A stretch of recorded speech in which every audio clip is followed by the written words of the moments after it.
লাব্বাইক আল্লাহুম্মা লাব্বাইক, আমি হাজির, হে আল্লাহ আমি হাজির। এই ধ্বনিতে মুখরিত কাবার চারপাশ। অবশেষে কাবা শরীফে হাজির হয়ে মহান আল্লাহ তাআলার ঘর দেখার এবং তার কাছে আত্মসমর্পণের সৌভাগ্য হয় আমাদের। উমরা পালনের সময় তাওয়াফ করার পর সাফা মারওয়া সাই করলাম আমরা। এই সাফা মারওয়া পাহাড় দুটি মক্কার ঐতিহাসিক দুটি স্থান। এছাড়া কাবা ঘরের পূর্ব পাশে কুরাইশের নেতা আব্দুল মুত্তালিবের ঘরে শুভ জন্ম নেন আমাদের প্রিয় নবী হযরত মুহাম্মদ সাল্লাল্লাহু আলাইহি ওয়াসাল্লাম। সেই বাড়িটি আজ লাইব্রেরি হিসেবে ব্যবহৃত হচ্ছে। যত্ন সহকারে সেই বাড়িটি আরব সরকার রক্ষণাবেক্ষণ করছেন। সৌদি আরবে মক্কা থেকে মদিনা যাবার পথে তায়েফ শহরের অবস্থান। তায়েফ শহরের সৌন্দর্য অত্যন্ত মনোমুগ্ধকর। তবে এত সৌন্দর্যের মাঝেও নবী করিম সাল্লাল্লাহু আলাইহি ওয়াসাল্লাম এখানে যে অত্যাচারের শিকার হয়েছিলেন তা মনে করলে মনটা আজও ভারাক্রান্ত হয়ে ওঠে। তায়েফ ছিল নবীজি মুহাম্মদ সাল্লাল্লাহু আলাইহি সাল্লামের নানা বাড়ি এবং দুধমাতা হালিমার ঘর। ছোটবেলার একটা বড় সময় তিনি এখানে পার করেছিলেন। সে কারণেই হয়তো মক্কার কাফেরদের অত্যাচার থেকে বাঁচতে তিনি ছুটে এসেছিলেন তায়েফে। তিনি ভেবেছিলেন নিশ্চয়ই তায়েফবাসী সহজেই ইসলাম ধর্ম গ্রহণ করবে, কিন্তু তখন সেখানকার মানুষ ইসলামকে তো মেনে নেয়ইনি, বরং অমানবিক নির্যাতনের শিকার হন আমাদের নবী। মক্কা থেকে মদিনায় হিজরতের খবর শুনে ক্ষোভে উন্মাদ হয়ে যায় মক্কার কুরাইশরা। উনাকে জীবিত অথবা মৃত ধরিয়ে দেওয়ার বিনিময়ে 100টি উট পুরস্কার ঘোষণা করা হয়। এই কঠিন সময়ে নবীজির সাথে ছিলেন ওনার প্রিয় সাহাবী খলিফা আবু বকর রাদিয়াল্লাহু আনহু। জীবন বাঁচাতে ওনারা 3 দিন লুকিয়েছিলেন এই জাবালে সুর পাহাড়ে, কিন্তু একসময় কাফেররা জেনে যায় এবং এসে পড়ে এই পাহাড়ের সামনে। তারা এই গুহার সামনে চলে আসতেই আল্লাহর অবারিত কারিশমায় গুহার মুখে ওই মুহূর্তেই কবুতর ডিম পেড়ে রাখে এবং মাকড়সা বুনে দেয় জাল, যার ফলে কাফেররা বিভ্রান্ত হয়ে চলে যায় সেখান থেকে।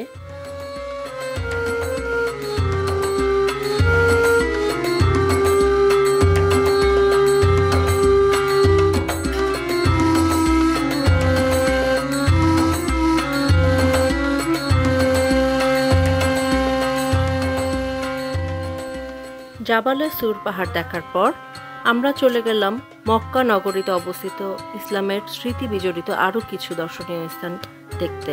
এই জায়গাগুলি ইসলামের ইতিহাসের সাথে সরাসরি সম্পর্কিত।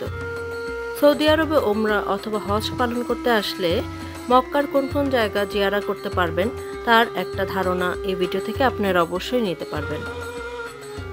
এখানে আরাফাতের ময়দানের সামনে আমরা গাড়ি থেকে নেমেছিলাম এবং টুকটাক কিছু খাবারের জিনিস কিনে সাথে নিয়ে নিলাম। এরপর আমরা রওনা দিয়ে দিলাম সেই আকাঙ্ক্ষিত তায়েফ নগরীর দিকে।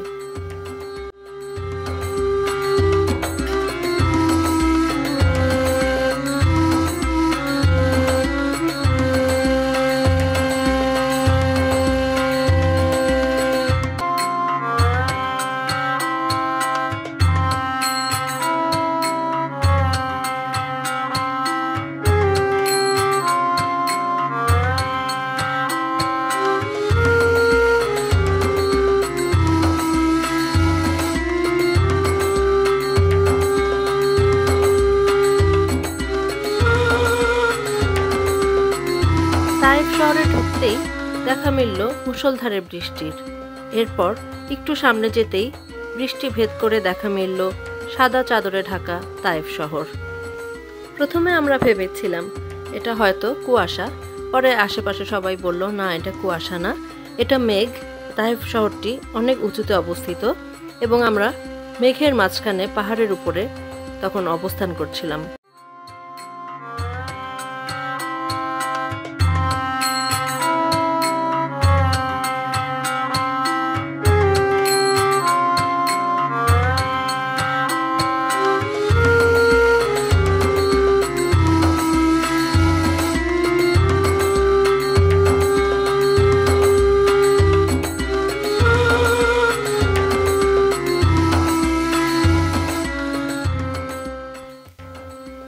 পথেই সময় হয়ে গেল লাঞ্চের।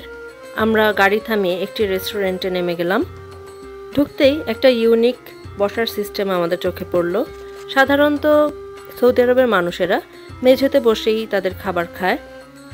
এখানে সিস্টেমটা হচ্ছে একটা কার্পেট থাকবে, তার উপরে ওরা একটা লম্বা পলিথিন বিছিয়ে দিয়েছিল, যার উপরেই ওরা খাবার পরিবেশন করবে। আমরা অর্ডার দিলাম কাপসা এবং একটা ডেজার্ট। মেইনলি কাপসা হচ্ছে সৌদি আরবের খুবই ফেমাস ট্রেডিশনাল একটা চিকেন বিরিয়ানি রেসিপি। আমরা এটা প্রথম ট্রাই করেছিলাম, খুবই মজা লাগলো কাপসা খেতে। চিকেনটা খুবই নরম থাকে, মুখে দিতেই গলে যাচ্ছিল। ইট ওয়াজ রিয়েলি ডিলিশিয়াস।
এই সেই তায়েফ নগরীর পথ, যেই পথে রক্তাক্ত অবস্থায় আমাদের প্রিয় নবী হজরত মুহাম্মদ সাল্লাল্লাহু আলাইহি ওয়াসাল্লাম দৌড়ে পালাতে চেষ্টা করেছিলেন। তায়েফবাসী নবীজিকে তো কবুল করলেনই না, বরং পাথর হাতে লাঠি হাতে দৌড়ে পিছু নিয়েছিলেন ওনার।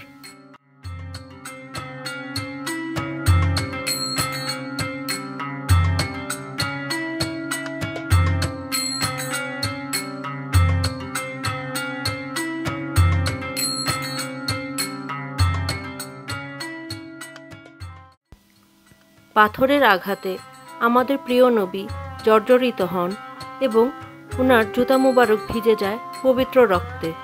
ওনার শরীরের বিভিন্ন স্থান থেকে রক্তক্ষরণ হওয়া শুরু করে। তিনি লুটিয়ে পড়েন মাটিতে। তখন ওনার সাথে থাকা ওনার দুইজন সাহাবী ওনাকে তাড়াতাড়ি তুলে জীবন বাঁচাতে আশ্রয় নেন পাশের এক আঙ্গুর বাগানে। এই আঙ্গুর বাগানের মালিকের নামই ছিল আদ্দাস, যিনি আমাদের প্রিয় নবীকে সেই অবস্থায় আশ্রয় দিয়েছিলেন, ওনাকে লুকাতে সাহায্য করেছিলেন। ওনার নাম অনুসারেই আজ সেখানে তৈরি হয়েছে মসজিদে আদ্দাস।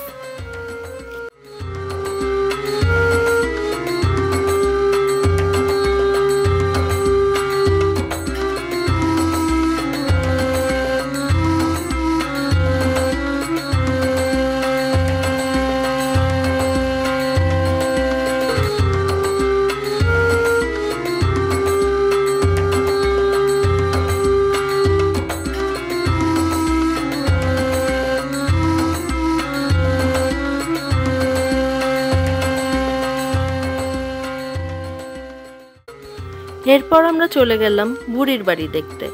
নবীজির মসজিদে যাবার পথে কাটা দেয়া সেই বুড়ির গল্প আমরা কে না জানি। মক্কা জিয়ারাতে যারা যারা আসেন তারা মোটামুটি সবাই এই বুড়ির বাড়ি দেখতে আসেন।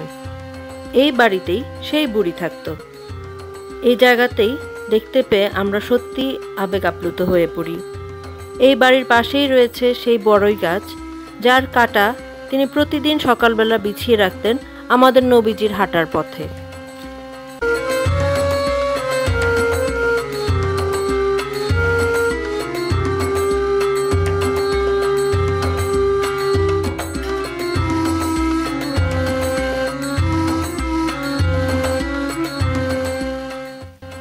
এর পাশেই রয়েছে রাসূলুল্লাহ মসজিদ, যেখানে নবীজি সাল্লাল্লাহু আলাইহি সাল্লাম নামাজ পড়তে যেতেন প্রতিদিন সকালবেলা। এই মসজিদে যাবার পথে কাঁটা দিয়ে রাখত বুড়ি। তবে একদিন নবীজি দেখলেন পথে কাঁটা নেই। তিনি ভাবলেন বুড়িমার কোনো সমস্যা হলো না তো। যে দেখলেন বুড়িমা অসুস্থ। নবীজি বুড়িমার ওষুধ কিনে দেওয়ার ব্যবস্থা করলেন এবং পাশাপাশি সেখানে থেকে তার সেবা করতে লাগলেন। নবীজির এই ধরনের মহানুভবতায় বুড়ি আশ্চর্য হয়ে গেলেন, আর দেরি না করে ইসলাম কবুল করলেন এবং নবীজি সাল্লাল্লাহু আলাইহি ওয়াসাল্লামকে আল্লাহর রাসূল হিসেবে তিনি মেনে নিলেন।